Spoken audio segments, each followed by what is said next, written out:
In the heart of Chicago, the city where skyscrapers cut through the clouds and the streets never truly sleep, lived a young man named Ethan Carter. Ethan was 26, working as a graphic designer from home. His life wasn't particularly glamorous, but he enjoyed the quiet comfort of his routines. Morning coffee, jogging by Lake Michigan, and late nights sketching new designs. One rainy afternoon, Ethan's life took an unexpected turn. He was walking back from the grocery store, holding 2 heavy bags, when he noticed someone struggling near the entrance of his apartment building. A woman about his age, dressed in a light blue coat, was juggling a box full of books that seemed too heavy for her small frame. The box slipped from her hands, spilling paperbacks across the wet sidewalk. Without hesitation, Ethan set down his groceries and rushed over to help.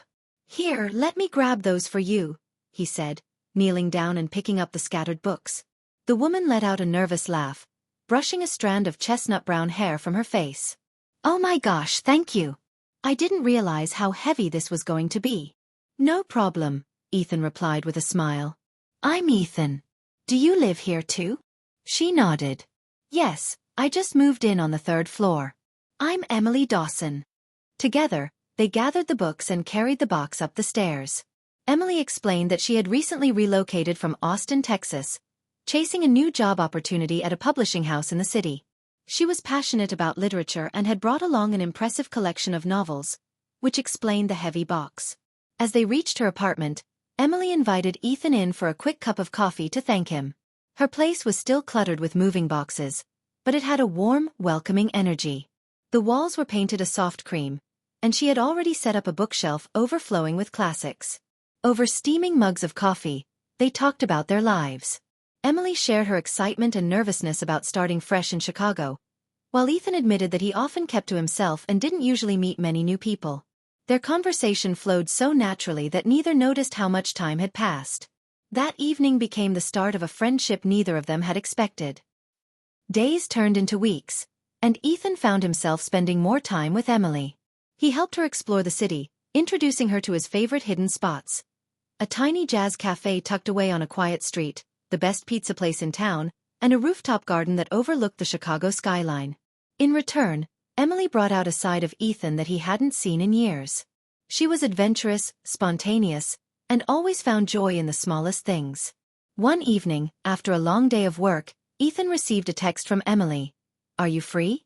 I need some help with something." Without hesitation, he replied that he was.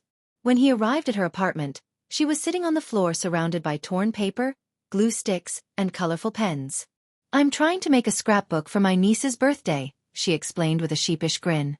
"But it's turning out to be a disaster. Can you help me?" Ethan laughed, dropping his bag on the couch. "Of course. This is right up my alley."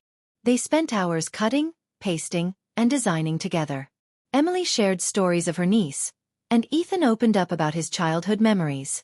It wasn't just about the scrapbook anymore. It was about building something meaningful together. That night, Ethan realized that helping Emily wasn't just about lifting boxes or solving small problems. It was about being there when she needed someone most. Months passed, and their friendship grew deeper. They supported each other through long work hours, celebrated small victories, and comforted each other when things didn't go as planned. For Ethan, Emily wasn't just the neighbor he once helped. She had become the person he looked forward to seeing every day. One cold winter evening, as snow blanketed the city, Emily knocked on Ethan's door. She looked upset, her eyes red from crying. "Can we talk?" she asked softly. Ethan invited her in, and over a cup of tea, she explained that she had received difficult news from home. Her niece had fallen sick, and Emily felt helpless being so far away. Ethan didn't try to offer empty words. Instead, he listened, letting her lean on him for support. "I don't know what I'd do without you here," Emily whispered. And in that moment, Ethan understood something profound. The bond they had built wasn't something ordinary. It was the kind of connection that changes you, the kind you never forget. Time moved on, but the memory of that first day, the rainy afternoon when Emily dropped her books, remained etched in Ethan's mind. Helping her had seemed like a small act at the time, but it led to a friendship, countless shared moments, and a deep sense of belonging neither had expected to find. And though life continued with its twists and turns, Ethan knew one thing for certain. Sometimes, the smallest act of kindness becomes the beginning of something unforgettable.